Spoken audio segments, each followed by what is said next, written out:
So, where's my cursor? All right. All right. It looks like we should be ready to get started. Well, thank you, Caroline, for asking me to do this. And hi, everyone. My name is Amy Sturmer. I am an assistant director in the Office of Academic Excellence here on campus. In my, I don't want to say previous life, but prior to this role, I was a longtime college writing instructor. I taught high school English for a while. So, and I have a master's degree in English. So I've been around reading and writing for all of my professional and even pre-professional life. So I've been doing this a while. And I actually love the opportunity to talk about writing. I love being the English teacher at the medical school. It's it's just kind of a fun thing to talk about. But I always love a practical application of what we're talking about. Not that I don't love to talk about books and poetry all day in class, but this seems very practical for your purposes and what you'll be doing. If I can make sure. I don't think my slideshow is changing, so give me 1 second here. I'm here. I'm just blocking myself out, just so you know. If you need anything, just let me know. I know. I know I'm you're right not going to here. abandon me. No. Okay, I'm not sure what's going on with my PowerPoint here, but there we go. Okay. Give me 1 second. You'd think after 5 years, we'd all be like really comfortable with this. And I saw it. Your PowerPoint was visible. I still get flustered. So here, let me see. Please. Okay. You're able to see the totally see it. You might want to go into view mode, which is that lovely. There you go. All right, now we got it. It's always something. Okay. So if you click on that, honey, it'll open up a little bit. Did you click on that little I did. screen? Oh my goodness, it's always something. Oh, that's okay. Look, we're good. We're good. If you go back to that, it was showing perfectly when you first. There we go. Awesome. You are good. I'm not though, because it's not changing. Oh my goodness. Do you have on the lower left-hand corner, do you have your little arrows? No. Hold on. Sure. And if you need to send it to me? No, I'm gonna.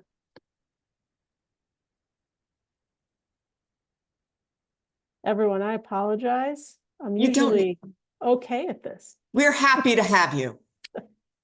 I want to be respectful of everyone's time. I know. We'll get there.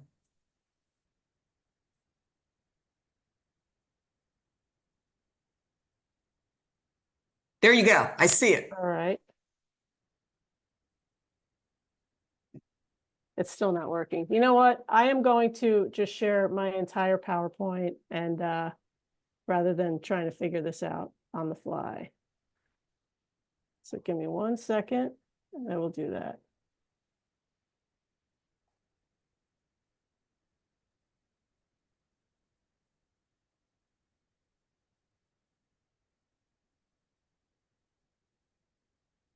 Okay. So hopefully this is working and we're going to make this work. Okay. It's fine. It's all good. Fine. All right. So before I do any talk here, I do like to remind everyone that our office is here to help you, whether you need support, academic support, or writing support, which I will talk about soon. Obviously not Zoom or PowerPoint support. We're a little less confident on that. Or if you need to talk about accommodations and accessibility, we do have a couple great people in our office who can talk to you about that. So please do reach out if we can help, because that's why we're here. And then just before I get started, I just want to turn it back to you and have you think a little bit about this. What are some of the challenges that you contend with when you have to write something, whether it's a class assignment or a thesis? What are some of the things that kind of worry you or are concerned? And you can put it in the chat, or you can unmute yourself if you want to. Two options. Is my outline helpful? Thank you, Samantha. Yeah, outlining is certainly a big part of the writing process. I'll talk about that in a few minutes. And you want to make sure you're giving yourself a good blueprint before you get started. Yeah, anything else? Everyone's usually pretty shy on these, but I'll wait another minute. I would say for like a literature review or thesis, how deep do I have to go as far as like the details? Yes, yeah, a lot of questions about scope. Thank you very much. And just how, how much do you have to write? How many details do you have to include? Is it better to get a wide range of sources and points, or is it better to get, fewer and do a deeper dive on them? Absolutely. Did we answer your question? Yeah, those are some good ones. I do have some that I've anticipated several because I've been doing this a while. But so there's some common concerns that I know a lot of people have. And wait, I'm seeing another chat. Am I citing properly? Yes, for sure.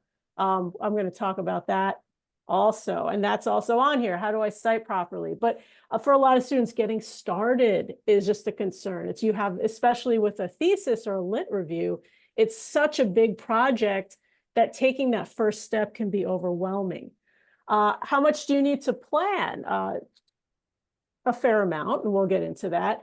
How detailed should you make your outline? Is your outline helpful?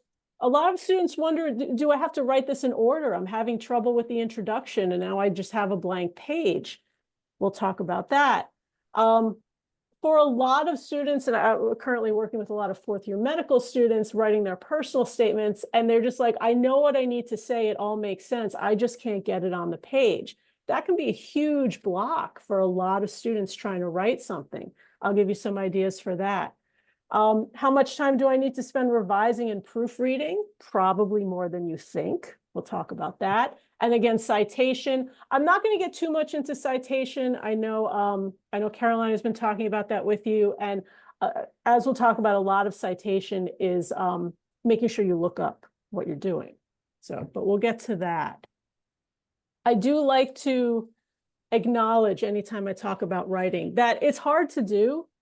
If you're feeling like writing is really hard, that's because it is. It's not just you. And there's a number of reasons for that. There is some creativity involved, which can sometimes be intimidating if you're in a sciences program where things are a little more structured. But there's also a lot of technical information that you need to know, whether it's composing a complete sentence and making sure your word choice is good, to where do I put all these commas. It does take a lot of time, so you need to have that time to dedicate to it. Sustained focus for sure, which is increasingly difficult in the age of social media. I do find that a lot of students who are in math and science programs who are used to maybe having a correct outcome or a correct answer struggle with writing because there's often no one right way to do it. There are good ways, there are better ways, there are multiple ways, but there's never one correct way, which can be intimidating. And then, of course, you're all in a science program and you may not have had to write a whole lot in the past however many years, or whatever you've written has been shorter, and now you have this much longer project that you have to write. And sometimes confidence can get in the way, which is certainly part of writing being difficult. So I do like to just kind of talk through this and acknowledge it. It's not just you. This is hard to do even for people who are professional writers. All right. I like to break it down into a process. And you see I've got two graphics here. One looks really nice and one looks pretty rudimentary. But the one on the left, which has like the writing process in the middle, it looks great, right? It's a good graphic. It's very neat. It's a circle, but the process seems very linear, where you go from ideas and it goes right into your structuring or your outlining. And then you get some feedback on that. And then you just sit down and write a draft with a smile on your face and no coffee on your desk, and everything's great. And then you get feedback on that, and then you improve and publish, and it's all very clean. Which is fine, but in reality, I think the lineup on the right is maybe a little more accurate of how the writing process goes, because not only is it broken down a little bit further into like your brainstorming, your researching, your outlining, and then drafting, and then revising and proofreading, which notice are two separate steps. but it also acknowledges that you're often backtracking as you're writing. Sometimes you sit down to outline and you realize, I don't have any sources to support a main point. And then you have to step back into researching. You may be revising your paper and you're like, you know what, this whole section really should be rewritten. It's not very good as it is. And then you step back into drafting.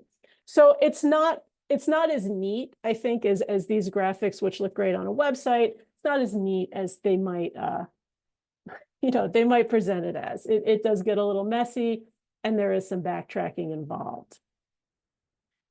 There's also quite a bit of planning involved. I know, unless you just have to write a paragraph, you're probably not just going to sit down and start writing.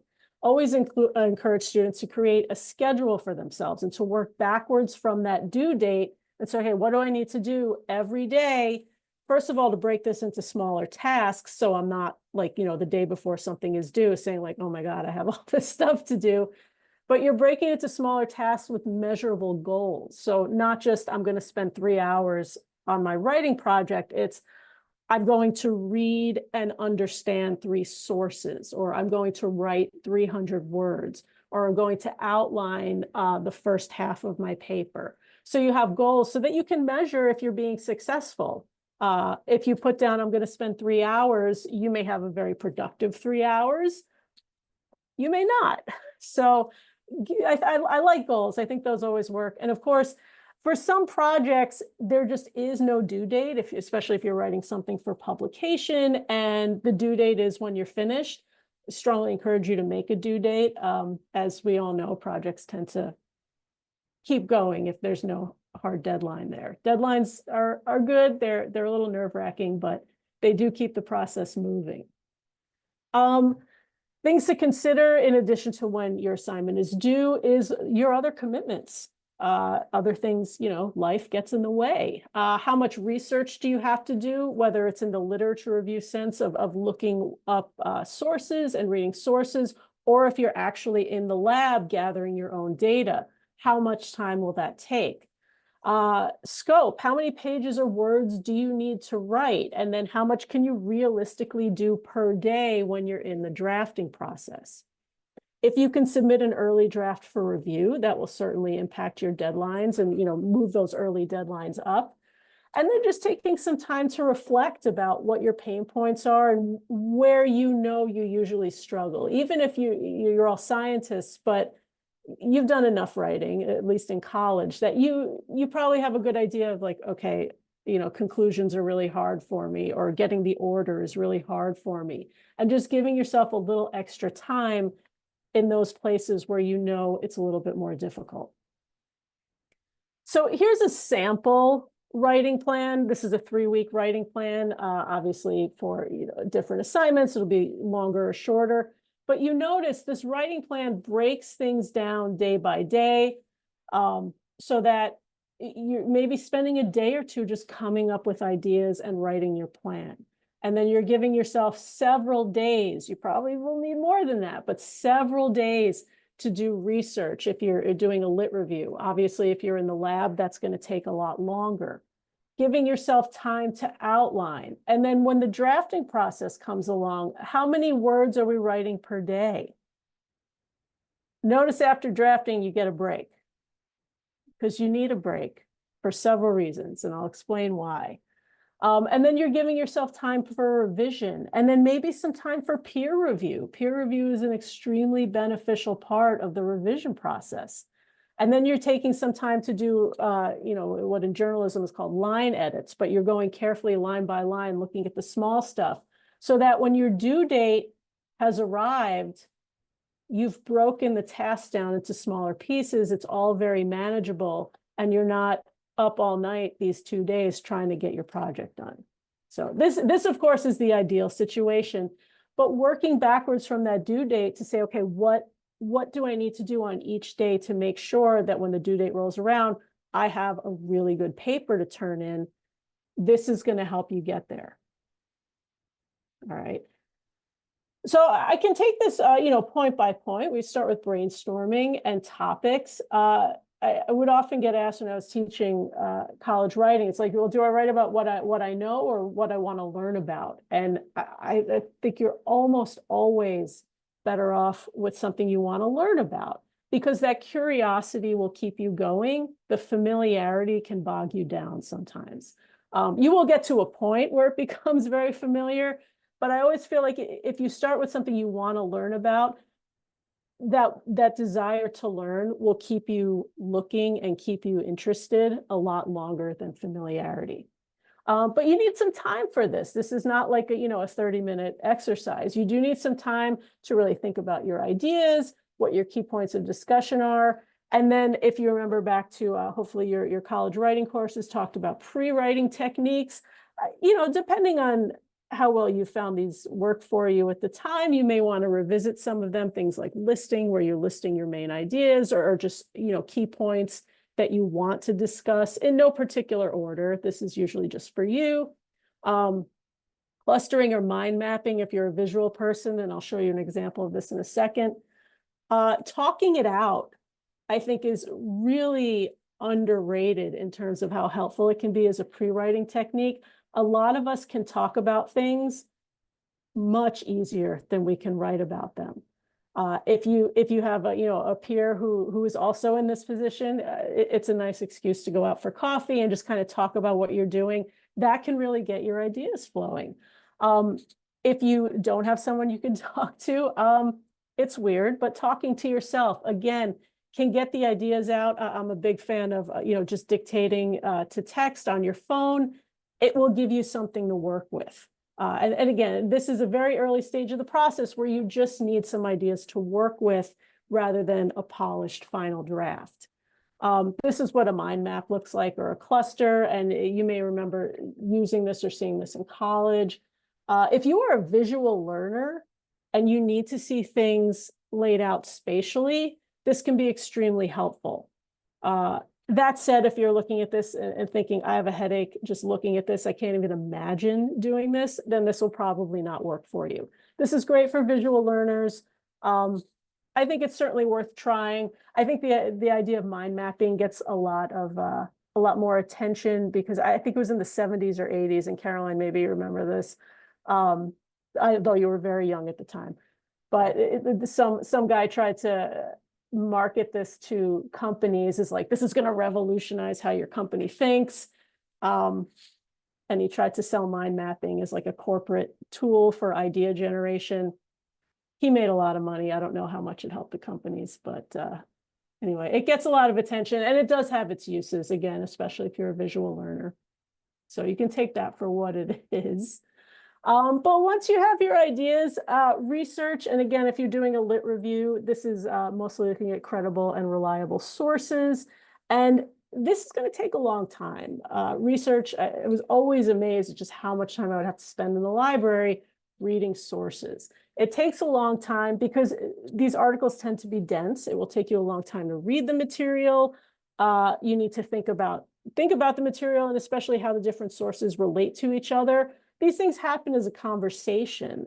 These sources, these studies don't happen in a vacuum. They're often building on previous research, responding to previous research, affirming or disproving previous research. So these things do work together, and it does take some time to kind of understand how they all work in play. Looking through references, I think, is often a good way to find out, have I missed anything? Is there something else I need to be paying attention to? And there's often not a hard stop for the research process. It will probably continue as you're outlining and you realize you don't have a source you need, even as you're writing and drafting and you realize you don't have a source you need. So this is a key part of the process. Once you've found those sources, obviously you want to read them. Like I would often have students say when I was teaching, like, I found my 8 sources. And I'm like, that's great. Did you read them? It's like, not yet. It's like, okay, we got to read them. That's important. Read them for understanding. And, if you use a highlighter tools or print it out and actually use a highlighter, making sure you're aware of the key points, the arguments, the findings, the discussion, and making sure you understand it. And I think one of the best ways to make sure you understand it is to put it away. Like, close the window, or if you have a hard copy, just put it aside and write a paragraph about it. Just write a summary, write from memory. You're not going to get all the specific numbers and data points. That's okay. The summary of the finding, what's the overall point of this?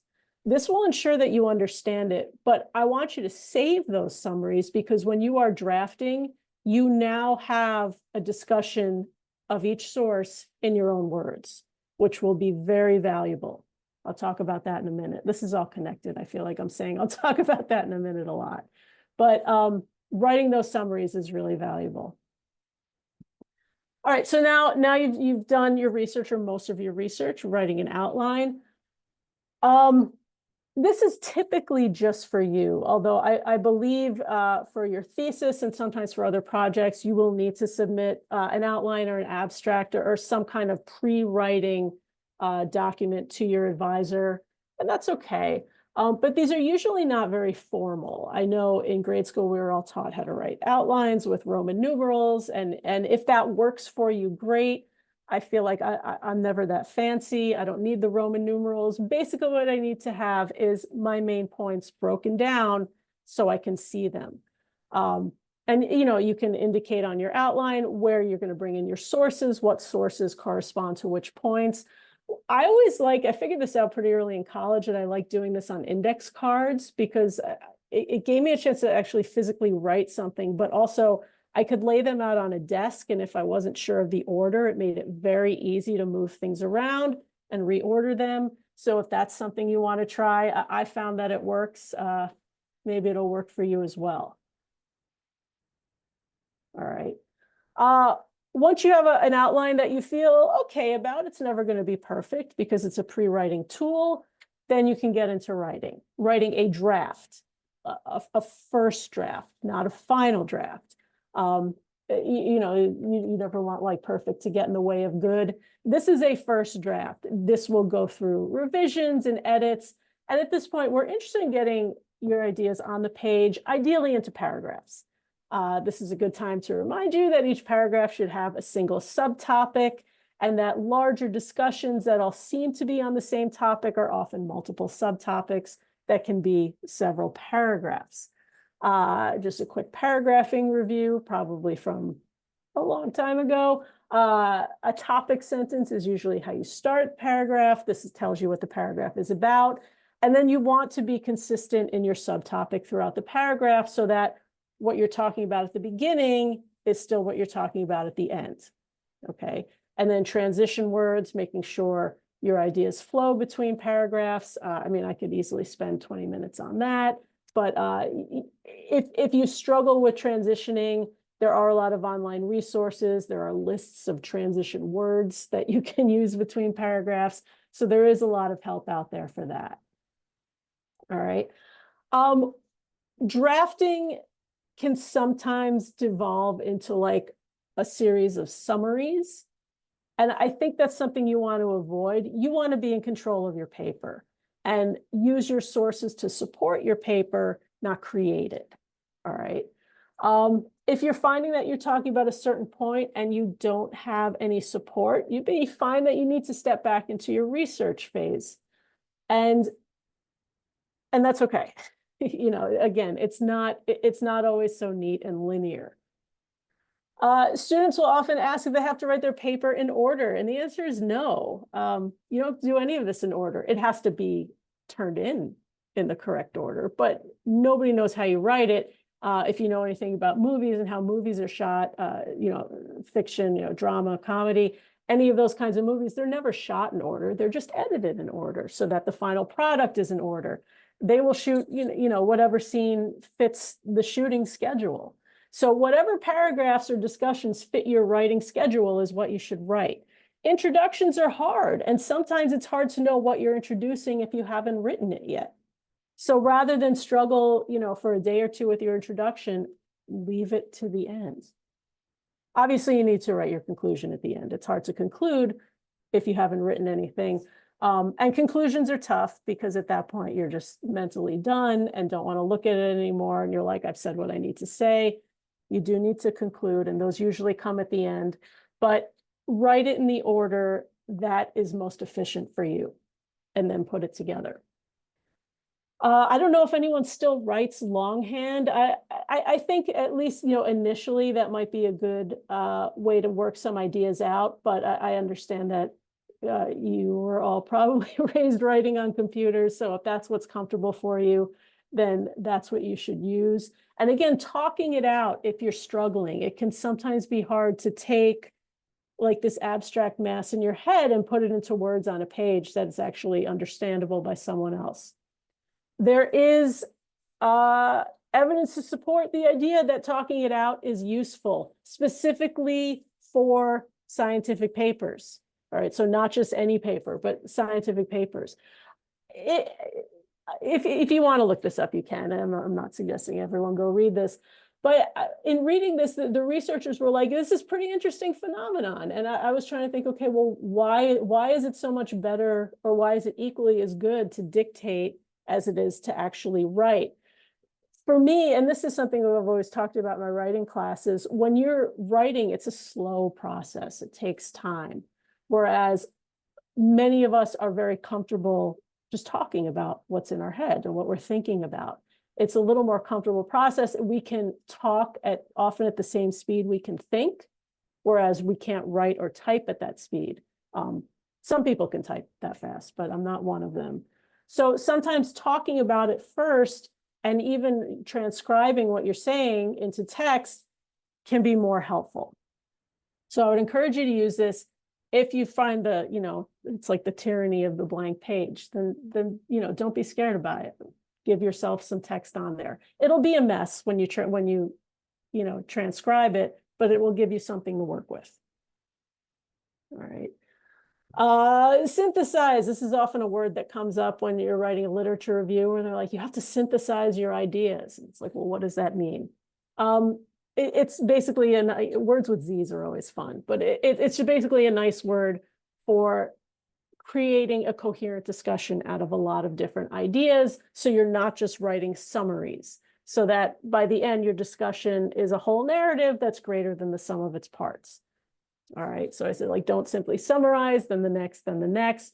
You want to show relationships, connections, the overall discussion. Again, if you're doing a literature review, these studies don't happen in a vacuum. They're often happening in conversation with one another. So I think highlighting that conversation is a little more beneficial than just summarizing one than the next, so that you stay in control of your paper. All right. Here's just a visualization of that, where what you don't want to do is that study A, study B, study C, where instead you have your main points that you're discussing and you show how different studies play into that. All right. So when I was teaching, I would often ask students at the first day of class, like, what are some of your goals for this class? What do we want to talk about? What do we want to learn? And I think the number one answer was, I've been trying to improve my vocabulary. How do I improve my vocabulary? I would say, that's great. That's a really good goal to have. What have you been doing so far to improve your vocabulary? And they weren't doing anything. I'd always say, like, okay, I'm glad you want to do it, but we have to be intentional about this, because you just don't magically wake up one day with a bigger vocabulary. So what are some of the things we can do? Reading good writing is always good. And there are some good things you can read online for sure, but I'm a big fan of reading fiction. I know that's like a common English teacher thing to say, but you get exposed to a lot more words, maybe words that you wouldn't normally come across or use, or you're reminded of words that you know but just don't use when you read good writing. When you come across a word you don't know, I think it's pretty standard for most of us to just kind of skip over it. And we're like, I got the idea. I don't need to look that up. If you are working to improve your vocabulary, stop and look it up. It's easier than ever. I mean, like, if you have a Kindle, all you can do is touch it and it'll give you the definition, which I love. And sometimes I wish was on like actual printed copies. But that's such a great feature, because you're getting the definition of a new word, and then you reread the sentence, you understand it in context. So you're learning it in a meaningful way. you can take it a step further and actually write down or keep a list of all the new words that you've learned and review them. This is getting into like, you know, kind of more particular English nerd territory, but it's certainly effective. And then try and use them with, you know, you can do this with mixed success. Sometimes if you get a really unusual word, it's kind of weird to just drop it in a conversation with your friends. So, you know, as appropriate. There are word a day apps that I don't hate them. I think they still make those like word a day calendars that they used to make those a lot. Those are fine for exposing you to new words. They don't necessarily give you the context though. So I don't know how well you retain the information that you get from apps like that, but they are better than nothing, especially if you're using them like very intentionally. So, you know, the takeaway here is that it's not passive and that there are things you can do to improve your vocabulary. And I hope if this is a goal that you have, that you can start doing some of these things. Also writing for clarity. Writing is often, it comes down to strong verbs and strong nouns. Adjectives are great, adverbs are great, but they tend to add length and not necessarily precision. And when you get a really strong verb, it's precise. It tells you exactly what the action is. Also, I think a lot of scientific papers tend to do what's called nominalizing, or they take these verbs and they turn them into nouns because they maybe sound a little more formal. And that can actually create it can make your writing more difficult to read because it turns it into an abstract. So if you think about analyzing, you can sort of picture that, you know what that looks like if you're analyzing something. An analysis is harder to picture. And when you have 5, 10, 15 pages of nominalized nouns, it's harder to kind of understand what's going on. So like, you know what what it is to react or to move, but a reaction or a movement may not be as easy to understand.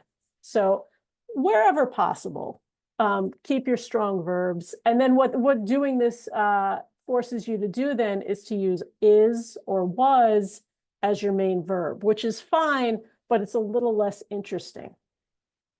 So just little things to keep in mind. I know we all get used to relying on Google for synonyms. Like I've used this word 5 times. I got to find another word for it. But make sure you are getting a synonym with the right nuance, with the right shade of meaning that fits what you're saying.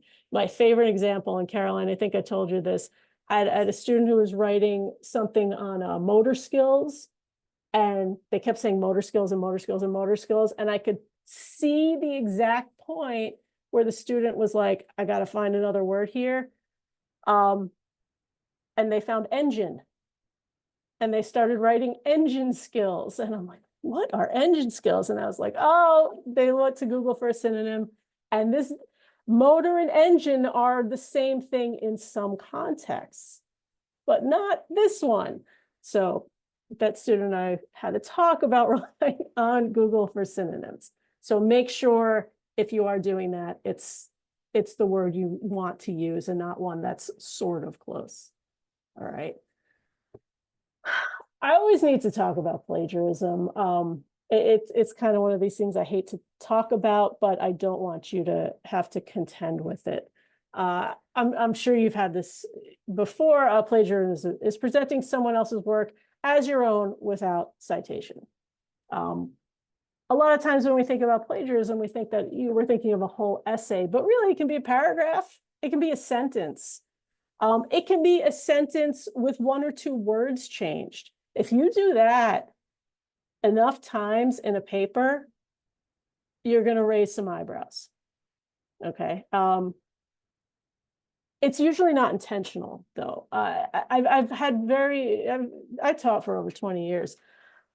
I've really only had 1 or 2 times where the student was like, yeah, I just copied it. I didn't have time to write it, so I just copied it. And I'm like, well, that was a mistake. But usually when I would talked to a student with a plagiarism concern, the first thing out of their mouth was, I did not mean to do that.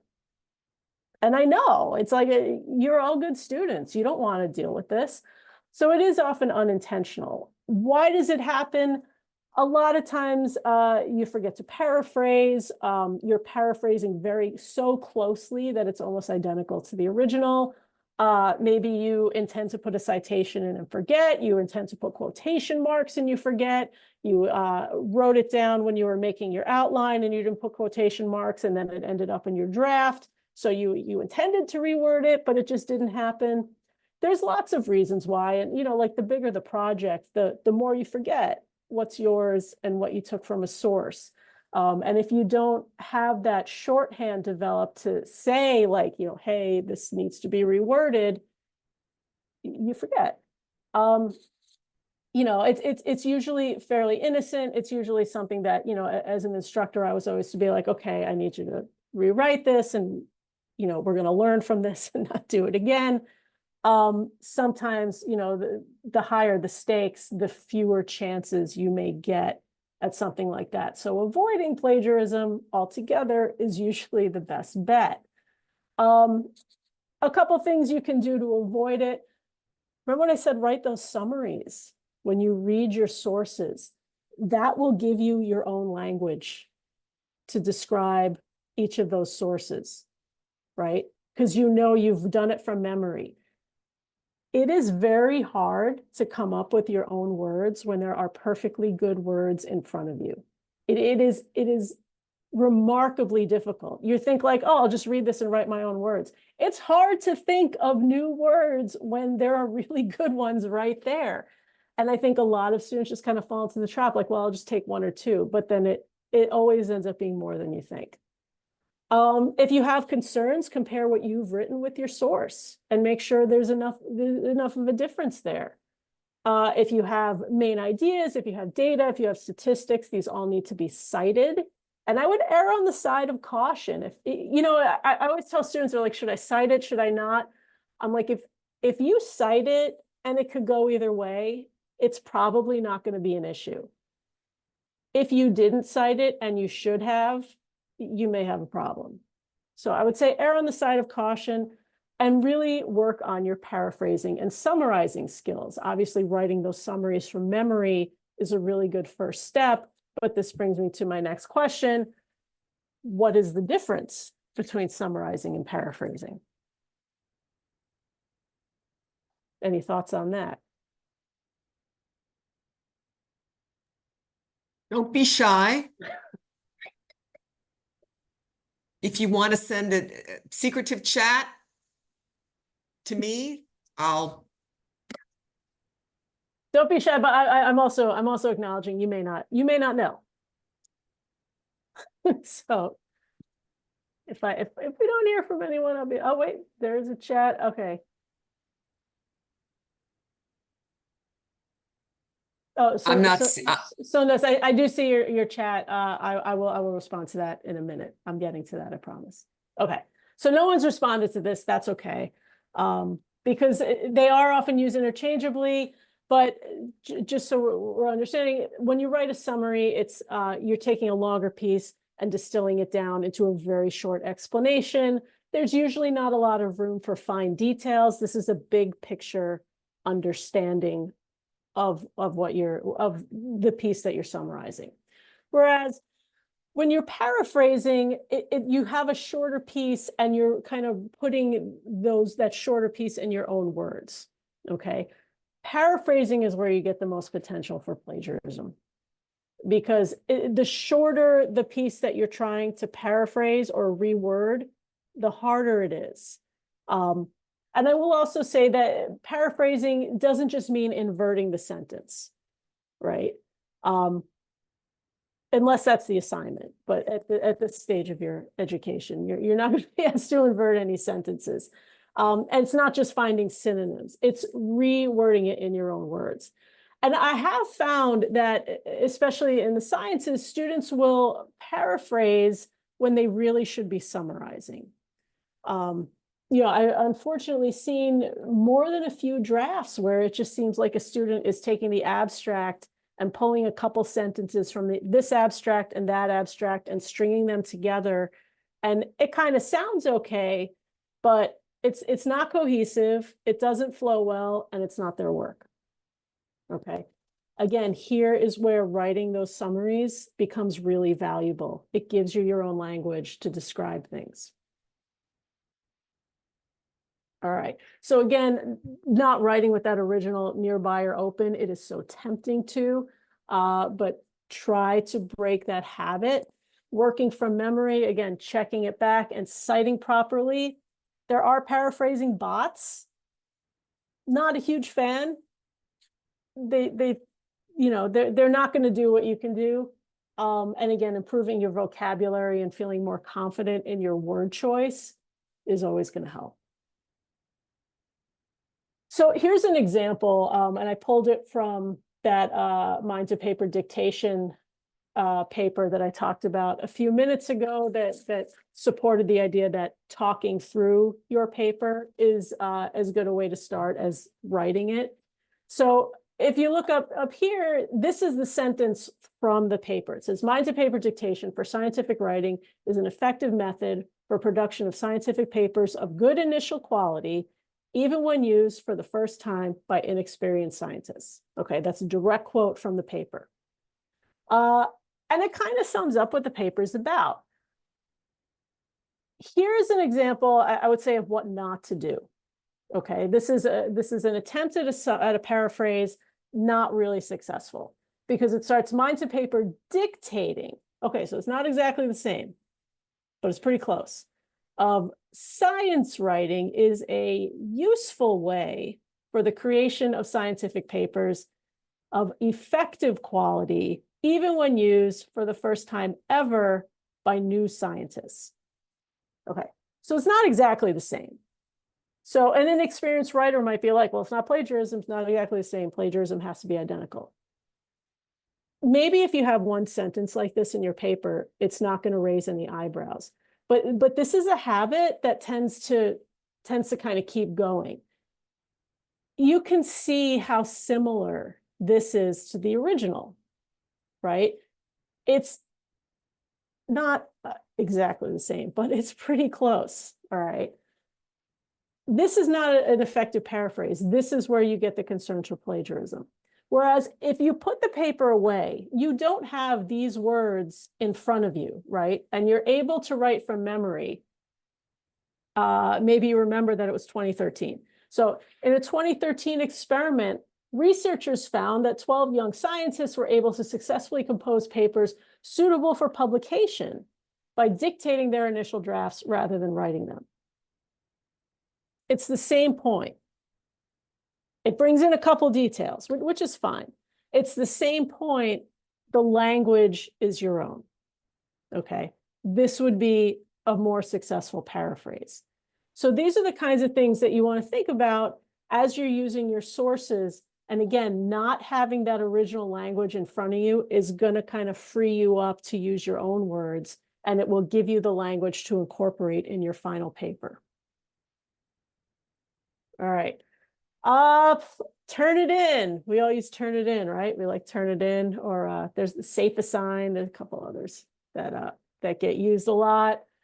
I think you have to run your paper through Turnitin before you turn it in anyway. So we do use them. Most institutions use them. There's quite a bit of value in them.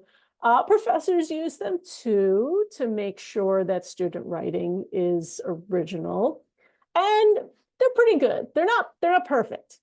I've had students, and maybe this is you, I'm not going to point any fingers, but I've had students who like really ride that Turnitin button. Every time they write something, they're like, is it good? Is it good? Is it okay? Is it fine? I'm like, why are you doing that? If you wrote this, you're going to be okay. I would say if you're one of those people who's like, you keep checking your draft on Turnitin because you think there's like, what if they catch me on this? If you know there's a concern, like, work on that concern. Don't just keep checking to make sure you can get a good Turnitin score. Because here's something else, and you know, again, I'm a writing teacher. I know when students turn in their own writing and when they don't. I'm pretty good at that. You can have a low Turnitin score and still have plagiarism. And that you're well beyond the college freshman phrase. I was always amazed at how like surprised college freshmen were. They're like, well, it only had 10% on Turnitin. I'm like, well, here's your source. You tell me. So a low Turnitin score, again, not a free pass. If you think there are concerns, work on those. You'll be fine. You'll be fine. Large language model, AI text generators, ChatGPT is getting a lot of press in the last year or two. I feel like I have to mention it. I would not use these to write anything that you turn in for academic purposes. There's certainly academic dishonesty concerns. Authorship, most of the major scientific publishers and quite a few journals have already come out and said, we're not publishing anything that's AI generated. We're here for human scholarship. We're not here for computer generated text. And even when the researchers would come back and say, well, what if we give ChatGPT an author credit? They're like, that's not what we're doing. That's not why we're here. Please do not do that. I will also say the output isn't always correct. There's, you know, you can look up stories of AI hallucinations where they just make things up that aren't true. Where is the information coming from? It's typically not cited well.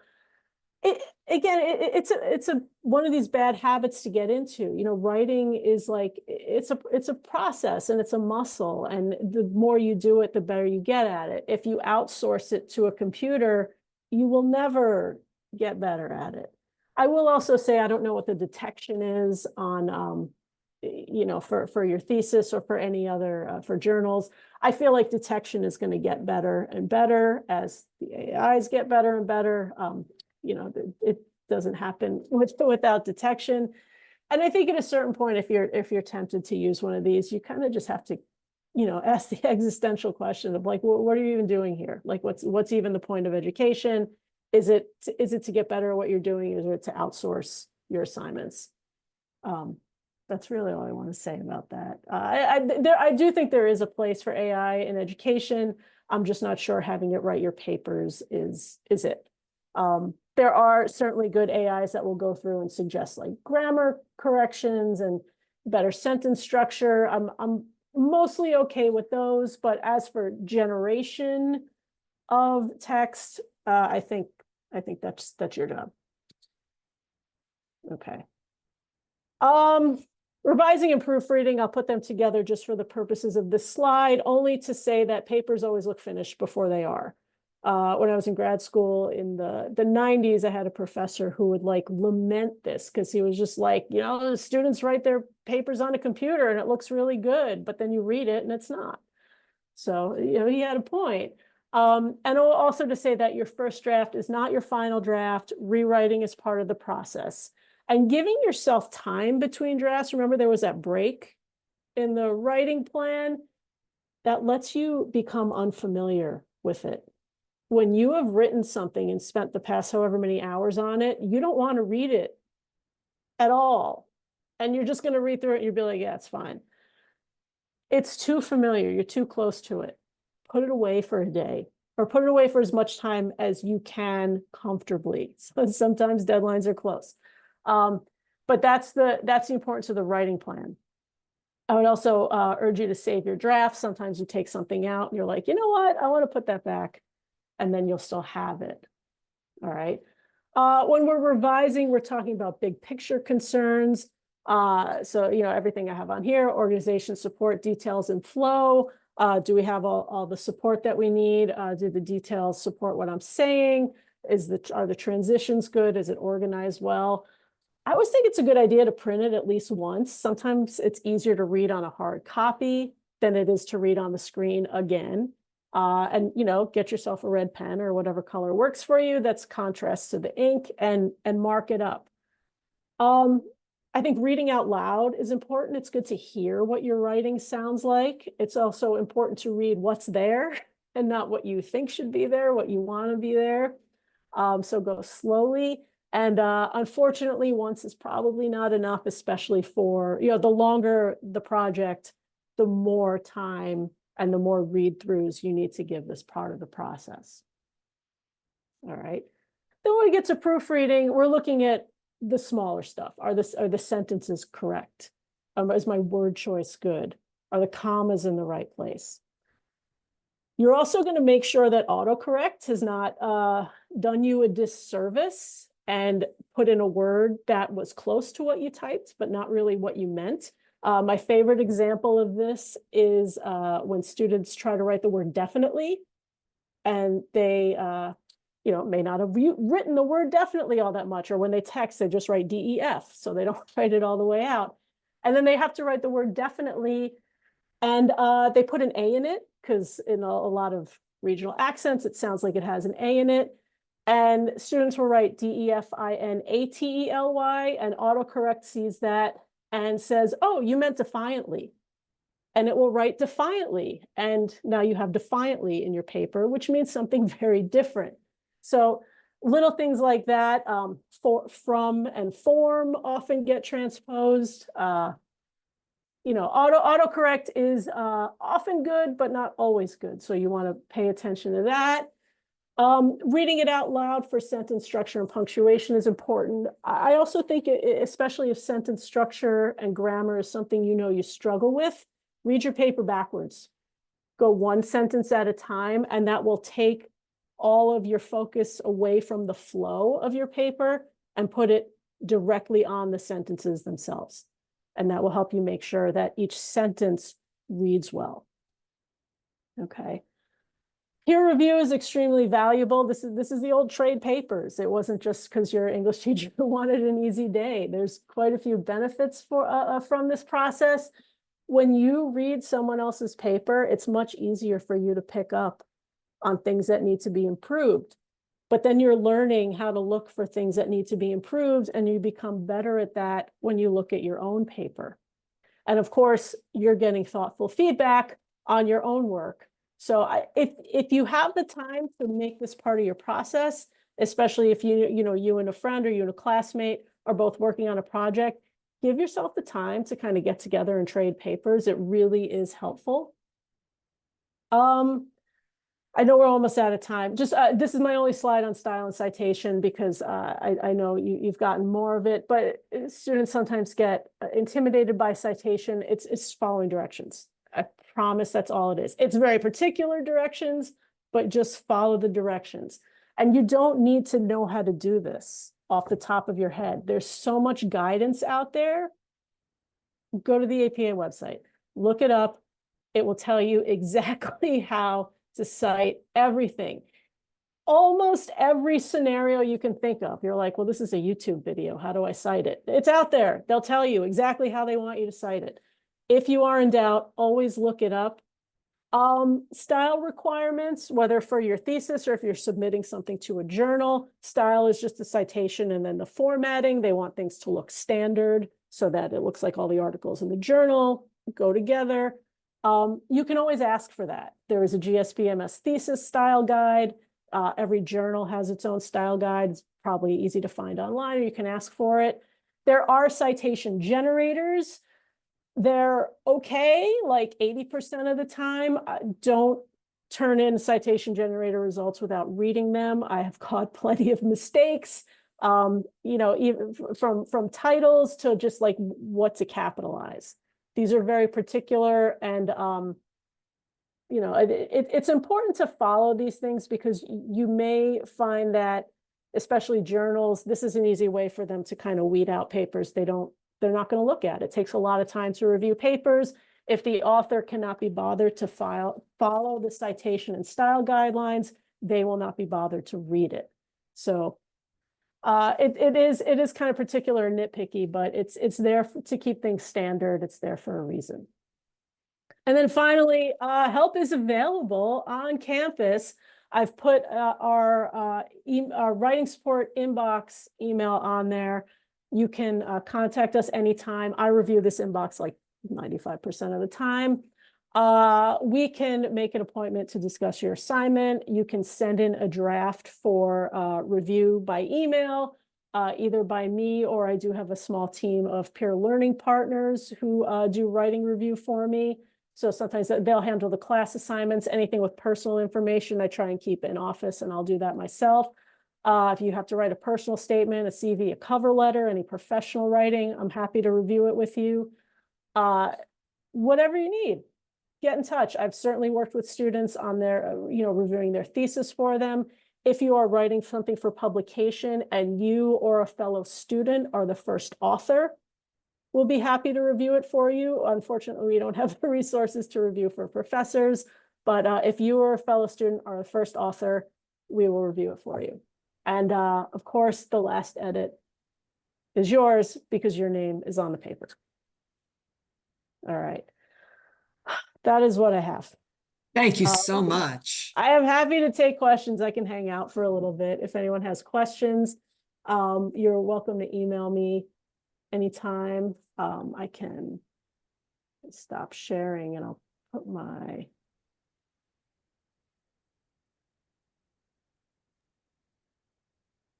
And I'm just going to... Oh, you're sharing. Okay, great. Yes, I'm just going to just Okay. quickly mention to everybody, we're going to go over this, obviously, when we do our formatting class. Excuse me. I think we might have a chat. 1 second. Do you see that, Amy? I said, that's me. Oh, that's you. I gave them that's my email address. If you have questions, I'm happy to talk.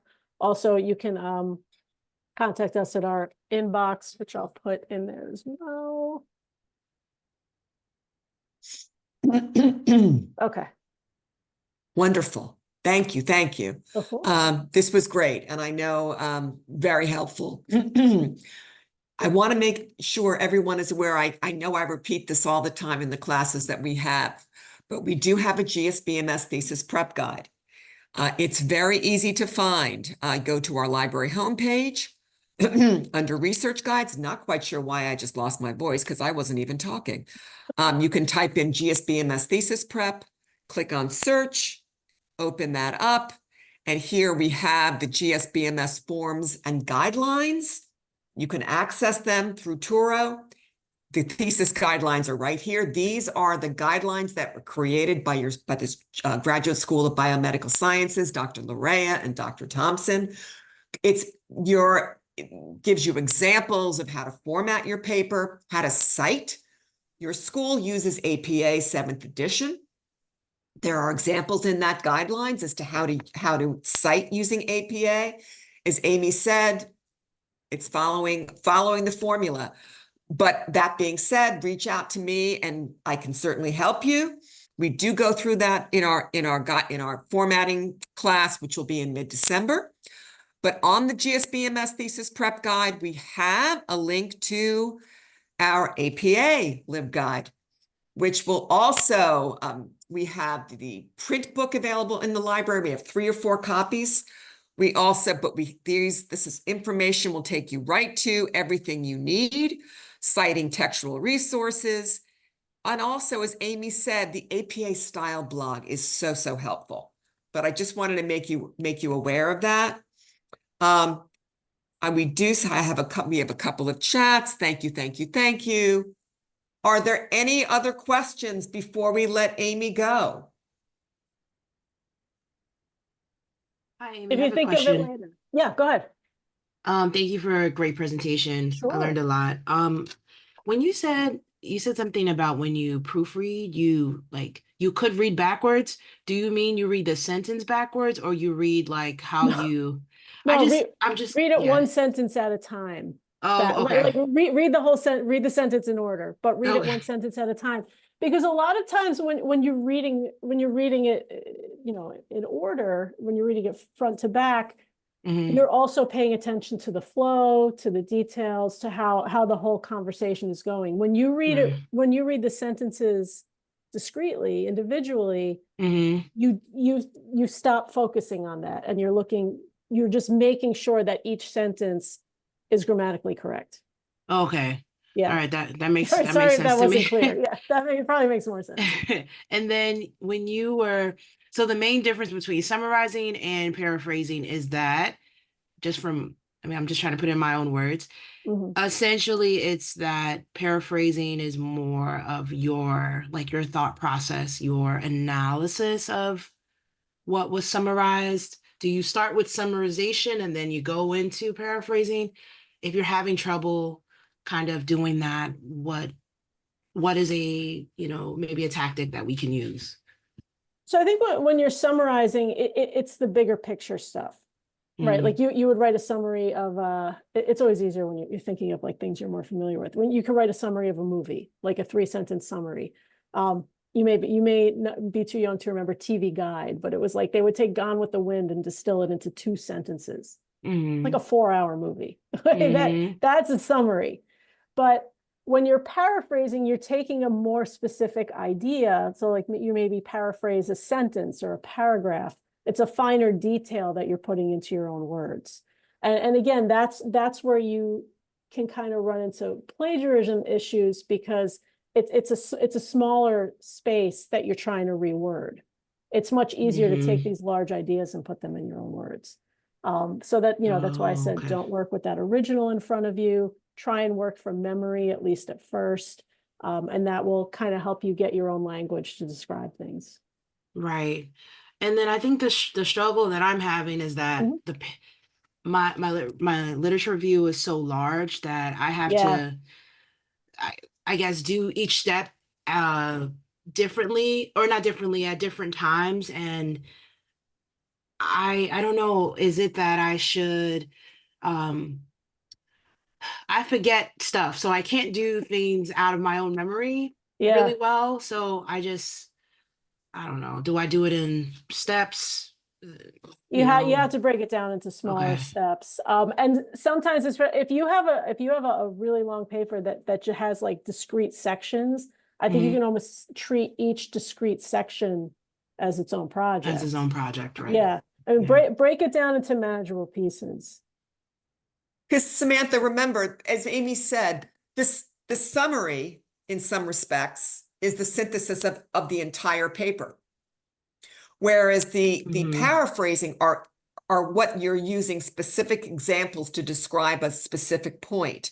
So when you're paraphrasing, you're also citing. That's when you're Right. applying the in-text citation. Right. So the paraphrasing is an ingredient. It's part of the whole picture. Your Hmm. literature review is a synthesis in some respects, a summary of your topic. You're Right. addressing your research topic. Whereas the paraphrasing are the individual points that you're trying to make in support of your entire summary or your entire synthesis of your paper. So when you're Right. paraphrasing, you're reading, you read a study and you like what this author said about a point that you're trying to make. So you're paraphrasing that individual statement that was in that paper or that study. So it's a smaller unit. And Hmm. one thing that someone told me, if you paraphrasing, if you're think of walking away from what you just read and explaining to what you just read to a friend. Yeah. I mean, I know it's kind of technical, but trust yourself. You're smart. You know, you understand what you just read. Hmm.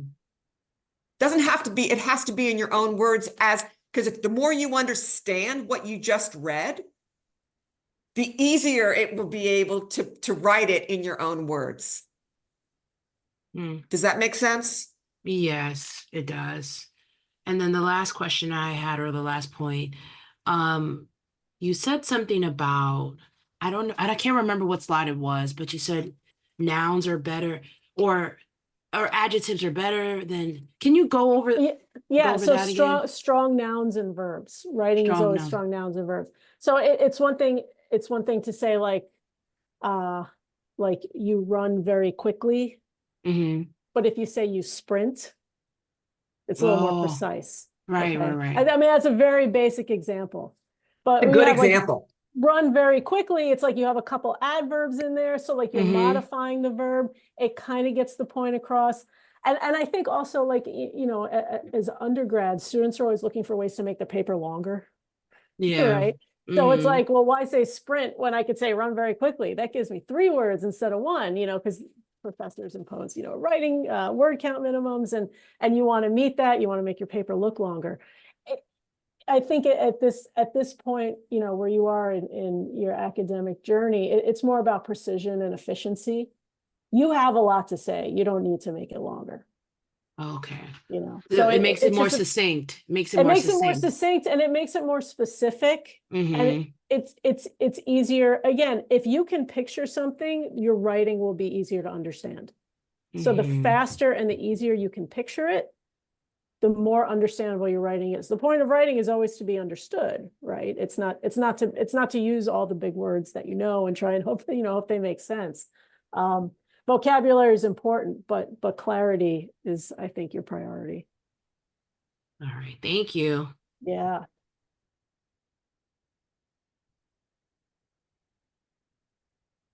You know, someone told me once, you don't want to place a lot of furniture in the room. Yeah. You want to make it crisp and clear. Yes. You know, you don't want to add a lot of ornamentation to your writing. It's not Mhm. about, you know, making it flashy. It's a matter of making it visual is great. Yeah. Okay. All right. Again, you guys need, thank you, Shireen. Thank you so much. Really, Amy, so appreciate Of it. course. Of course. It was great seeing you. And whoever's still on, if you need to reach out, please do. We're here. And if you need another class in searching, just pop me an email. That's your specialty. Well, all right, guys. All right. Thank you, Amy. Everyone have a good Amy, afternoon, good weekend. thank you so Of much. Really course, always appreciate it. happy to do it. Thank Okay. you. Okay, thanks, Samantha. Bye-bye, Bye. Samantha. All right. All right. Thank you. Of Samantha's course. still on. There Okay. she goes. All right. Thank you. That was Of course. great. Good. I hope it was helpful. I'm gonna. Oh, it was very helpful. And, you know, as I said, I used to teach these classes and I love teaching them, but I was like, you know what? I should really, this is really more your area. So I've been doing it a thank you. while. So yeah. Of Yeah. course. So all right, Yeah, I'm gonna yeah. grab lunch and onto my next meeting, I guess. All right, honey. Thank you again. Have a great All right. weekend. You too. All Take right. care, Caroline. Bye. Bye-bye.